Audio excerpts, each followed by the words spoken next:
राहुल गांधी भारत जोड़ो यात्रा के लिए कांग्रेस के लिए 2024 की सियासी जमीन तैयार करने में जुटे हैं। राहुल की कोशिश है कि 24 से पहले कांग्रेस देश की सियासत की बीजेपी के विकल्प के तौर पर उसको खड़ा कर दे।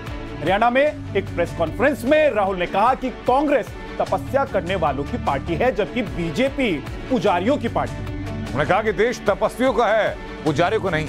सवाल है कि राहुल का कथित तप क्या मोदी के धर्म और कर्मयोग वाले ब्रांड को वापस में क्या काउंटर कर पाएगा?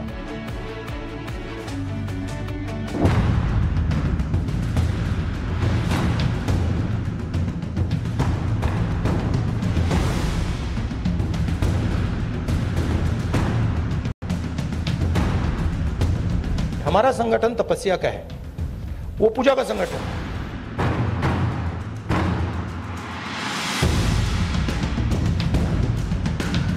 देश की जनता आपको पहचान गई है। कुछ लोग पहले पहचान गए, कुछ लोग देर से पहचान रहे।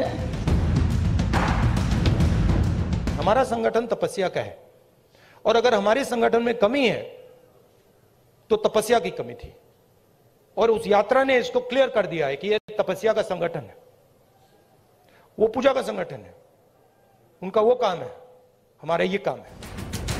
तप, तपस्वी और पुजारी के तर्क से देश की सियासी जमीन पर राहुल कांग्रेस के लिए 24 की सत्ता उगाने निकले। लक्ष्य है एक नई छवि गढ़ना, नई सियासी लकीर खींचना, मोदी कल्ट को अपनी नई इमेज से काउंटर करना। लेकिन संभलते हुए धार्मिक उदाहरणों के साथ, ताकि सॉफ्ट हिंदुत्व की लकीर अखंड रहे, क्योंकि कई बार दांव उल्टा भी पड़ चुका है। हरियाणा में राहुल ने इसी लकीर पर कांग्रेस के सियासी दर्शन को बांचा। ये तपस्या का संगठन है, इसको अगर आप तपस्या में लगाते हैं तो इसकी एनर्जी बढ़ती है। बीजेपी पूजा का संगठन है, उसको अगर आप पूजा में लगाएंगे उसमें स्ट्रेंथ आती है। उसका रिस्पॉन्स तपस्या ही हो सकता है, और कोई रिस्पॉन्स नहीं हो सकता। लेकिन सवाल यह है कि तप और तपस्या का फार्मूला आखिर तैयार कहां से हुआ, कैसे हुआ, और इस टर्मिनोलॉजी से कांग्रेस हासिल क्या करना चाहती है? दरअसल दिल्ली में भारत जोड़ो यात्रा के पहुंचने के बाद से ही कांग्रेस और उसके नेता राहुल को एक तपस्वी के रूप में प्रोजेक्ट करने में जुट गए थे। ठंड से ठिठुरती दिल्ली में टी शर्ट पहनकर घूमते राहुल गांधी में कांग्रेसियों को सुपर ह्यूमन दिखता था। रफ्तार से चलते हैं, जितने दिन से वो चले हैं, जिस तरह से हमको उनके पीछे पीछे साथ साथ चलना पड़ रहा है, तो हम तो ये मानते हैं कि वो रियली ये मान के चलिए कि वो सुपर ह्यूमन है। भाजपा के नेता कह रहे थे राहुल जी क्रिसमस की छुट्टी मनाने विदेश जा रहे हैं, लेकिन आज कड़ाके की सर्दी में अपनी तपस्या पूरी कर रहे थे। ऐसा लगता है जैसे राहुल गांधी बहुत तेजी से अपनी उस छवि से छुटकारा पाना चाहते हों, जिसके सिर पर कांग्रेस के हिस्से में हार दर हार लिखने का ठीकरा फूटता रहा है। क्योंकि ऐसी इमेज राहुल को कभी भी मोदी के एक मजबूत विकल्प के तौर पर लोगों को कन्विंस नहीं कर पाती। तो क्या यही वजह है कि 2024 के पहले तक राहुल अपनी उस इमेज को पूरी तरह भुला देना चाहते हैं? राहुल गांधी आपके दिमाग में है, मैंने मार दिया उसको।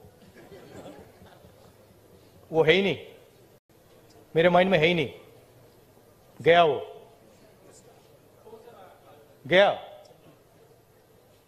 जिस व्यक्ति को आप देख रहे हो वो राहुल गांधी नहीं है,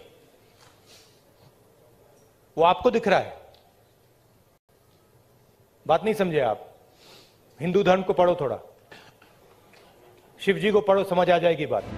हिंदू धर्म की बात करते, शिव के दर्शन को समझाते राहुल दरअसल उस लाइन पर चलकर पीएम मोदी की इमेज को काउंटर करने की कोशिश करते हैं, जिसमें गाढ़े हिंदुत्व का रंग है, ताकि बीजेपी की तरफ से कांग्रेस पर लगने वाले एंटी हिंदू आरोपों को खारिज किया जा सके। देश की जनता आपको पहचान गई है। कुछ लोग पहले पहचान गए, कुछ लोग देर से पहचान रहे, और कुछ लोग आने वाले समय में पहचानने वाले हैं। अब देखिए, आप जब इतना सारा लंबा उपदेश देते हैं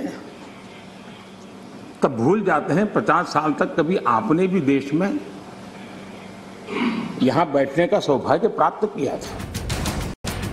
मोदी का कैरिज्मा राहुल धर्म के उन चिन्हों, प्रतीकों और शब्दावलियों के साथ क्या वाकई तोड़ पाएंगे, या फिर तपस्या, पुजारी जैसे शब्दों के साथ राहुल की कोशिश सॉफ्ट हिंदुत्व के उस कार्ड को एक बार फिर चलने की है जो आमतौर पर चुनावों के नजदीक आने पर कांग्रेस फेंटती रही है। कांग्रेस आरोप लगाती है कि मोदी सरकार ने करोड़ों रुपए खर्च कर राहुल की इमेज को खराब किया, राहुल की छवि को रणनीति के तहत बिगाड़ा गया और ये सोशल मीडिया पर एक मुहिम के तहत किया गया।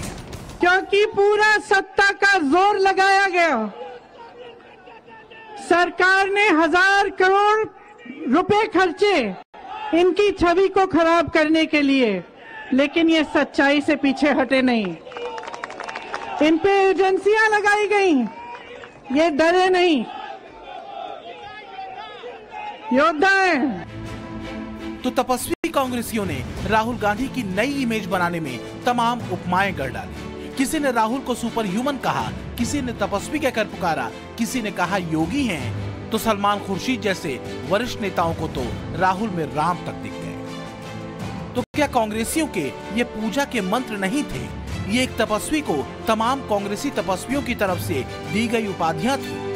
इमेज का मुझे कुछ लेना देना नहीं है, इमेज में कुछ इंटरेस्ट नहीं है। जो इमेज आप रखना चाहते हो रख दो, अच्छी रखनी है रख दो, खराब रखनी है रख दो, वो आपका है, मेरा नहीं है, कोई फर्क नहीं पड़ता मुझे।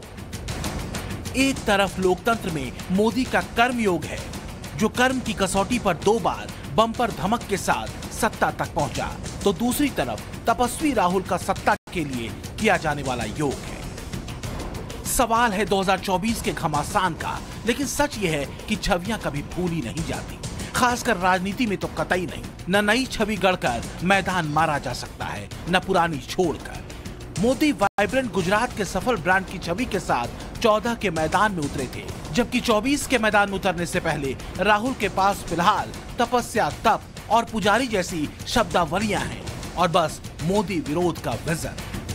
ब्यूरो रिपोर्ट, टाइम्स नाउ, नव भारत।